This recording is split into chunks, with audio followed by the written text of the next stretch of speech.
Berapa income yang selesa untuk fresh grad nak beli sebuah Pro 2 Beza spek yang paling low? Jom kita breakdown. Beza G harga bermula RM36,580.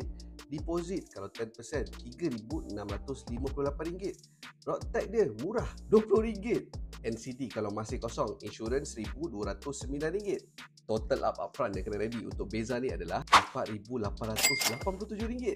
Installment kalau kita kira untuk 9 tahun, sebulan baru RM387.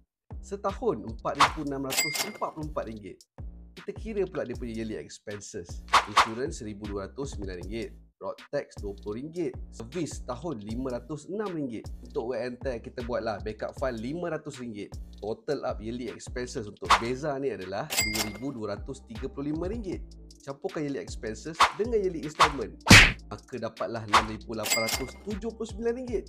Bahagikan pula dengan 12 bulan. Jadi sebulan kita prepare RM573.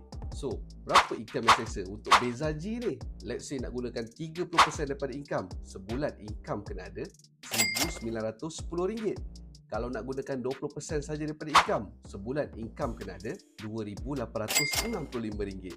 Korang yang baru mula kerja tu, beli kereta apa tu? Honda City